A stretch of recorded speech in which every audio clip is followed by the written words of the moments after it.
Hello and welcome. My name is Peter and I'm the founder and lead instructor at TigerTutor. TigerTutor is an online test prep company that has helped hundreds of students over the past 10 years improve their SAT and ACT test scores to be more competitive in the college admissions process. I'm very proud that many of our students were admitted into top US universities like the ones you see here behind me, including my alma mater, Princeton University. Today, I have the privilege of being joined by Dr. Marianna Marchese, who will be talking about the current state of college admissions. Dr. Marchese is the past president of the New Jersey Association for College Admissions Counseling and has 30 years of experience helping students navigate the high school landscape and college admissions process. Dr. Marchese began her career at Westfield High School and has been the former director of guidance at Mendham High School and Glen Ridge High School in northern New Jersey. Dr. Marchese, welcome. It's very nice to see you. Thanks, Peter. It's very, very good to be here. And I'm very thrilled about speaking about a topic that is quite passionate to me. Great, and I'm very happy that we can make this happen. So I wanted to start off today's conversation by asking, with everything going on with the pandemic, what advice do you have for parents of a rising senior who will be applying to college later this year? I want to tell them to please relax. Remember that everybody is in the same boat. All students are now not able to visit college campuses. And that's probably the #1 feature that kids look forward to when making a choice about colleges. So what can they do instead of visiting? Of course, they can take a virtual tour. But when you take that virtual tour, look on the website. Look for what they're talking about in campus activities. Is it something that you really, really like and want to do? Therefore, you want to see it on that campus. Look at the course selection catalog. That's very important. See if they have the courses that you are thinking about, perhaps even majoring in. And also look at the housing facilities. That's where you're going to be living. So do a thorough search virtually online. Now there's other websites besides the college websites. You can go to a real campus or Campus Real, and you can go to college visit. Both of them help you get a more realistic view of the campus and the college. Also, try to find out if there's an alumni from your school at that particular college or university. Contact them. Ask them any questions you might want to ask. And also, finally, look to see who is the admissions representative from your particular state. Then contact that person, but ask them a question that's not found on the website. You want to start a dialogue with them so that they know who you are and your presence is known on that campus. Great. Yeah, I've also seen there's a website called You Visit. And that's the one I was thinking of. Campus Real, REEL, and You Visit are 2 websites that would help them. Right, and there's also been some online college fairs I saw going on, where just yes, there are multiple fairs going on. Parents and students log in, they see the little booths, and there they have the college fair, just like if you were in person. Great. So, obviously a lot has happened in the past couple of months, but before the pandemic began, were there some general trends that you were seeing in the college admissions landscape? What I have been seeing for the past several years is that more and more students are applying early decision and early action. And colleges are deferring more students and putting them on wait lists. So this year in particular, many of my students were taken off the wait list and were able to attend the school that they originally wanted to go to. So EA, early action, which means you apply early, but you do not need to tell the college that you want to go there if you're accepted until May. And then early decision, that's binding. And if you do get accepted, then you must attend. But what I've seen is colleges are taking more and more students early decision, early action. And some colleges are moving from early action to early decision so that they can guarantee their yield when it comes to the end of the year. Right. Very good. Great. Now, just to kind of take even a couple of years back in terms of our students, as you know, we help a lot of families who have middle school students, and obviously they're projecting and looking forward to think about their children's high school careers. And even recently, I've met with a lot of 8th grade families who children are going to 9th grade, and they're obviously thinking about PSAT and the SAT. They know that's in the near future, but also just the general, what do I do in high school kind of questions that parents ask.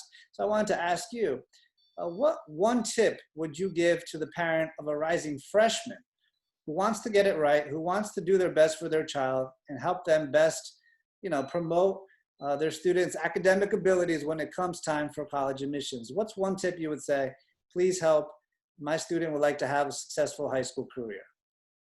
Well, I don't know if I could narrow it down to one tip, but I could give you a few. Sure. I'll start with the best preparation for college, I believe, is a preparation for life. So what does that mean?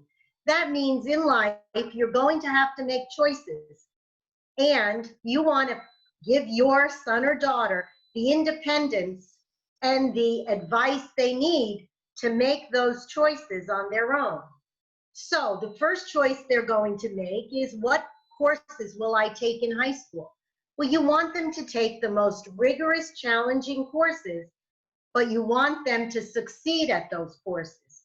So if a student cannot achieve an A or a B in an honors or an AP class, advanced placement, then perhaps that student is placed incorrectly. You want them to get the best possible grade they can in the most rigorous course that they choose. Again, the best preparation for college is a preparation for life. So make sure you help them along the way. I know with my boys, no one did their homework in their rooms. I watched that they were doing homework, either on the kitchen table, the dining room table, but you're there for them, especially freshman year. Freshman year is an exploration for them. They want to see what they can do. And also I advise them to join activities, get involved in their school community. To be involved helps them to become a better person and also someone that colleges want on their campus. Great. That's really helpful. Thank you. Now, again, with everything going on, it seems that there's new information being published daily in terms of testing. Because of the current conditions, a lot of students haven't been able to physically take the test because the tests were actually canceled. For instance, I had students I was working with preparing for the March SAT, and literally they only got notice at the March test when this was first, just beginning, that we were preparing up to the Thursday before the Saturday test, and then Friday they got the email that said, sorry, you can't take the test.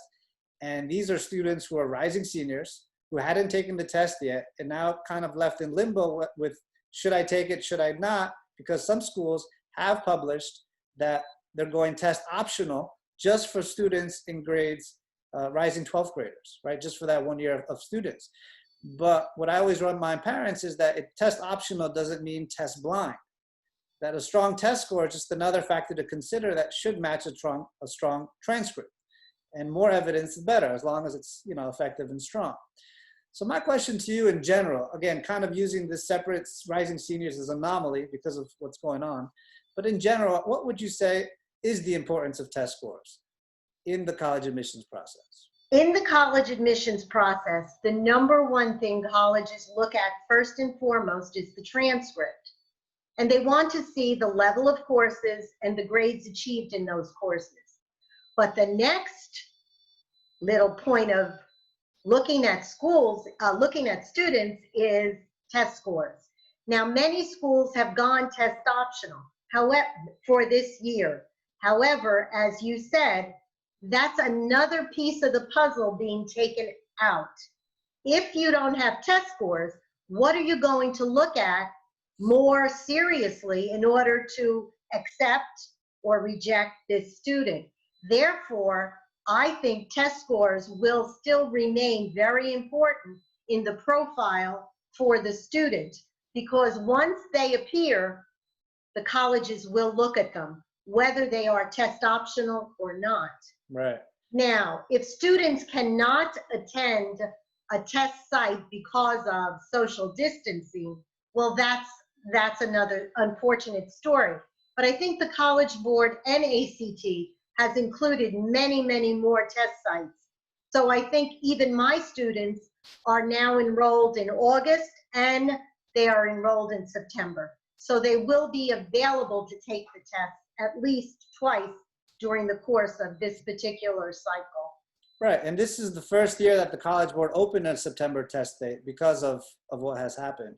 And that's exactly what I've told parents as well, especially the students who already started preparing early winter, right? Yes, we had to reboot and relook at the material come summertime, but they should still take it. And like you said, it's just another factor in their case for why they should be admitted.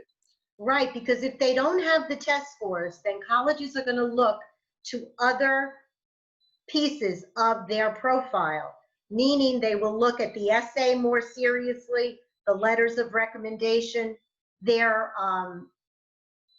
inclusion in all extracurricular, and how that plays a part in their profile.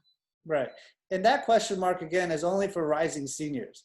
If your son or daughter is a rising freshman, sophomore, junior, assuming this pandemic, God willing, is going to subside and abate, sooner rather than later, then this is very much just for them. And for other students, the same is at play. Get the highest test scores possible, make the strongest case for your admission, and go for it, right? Apply. Absolutely, because colleges with freshmen, sophomores, and even juniors will still be looking for the test scores.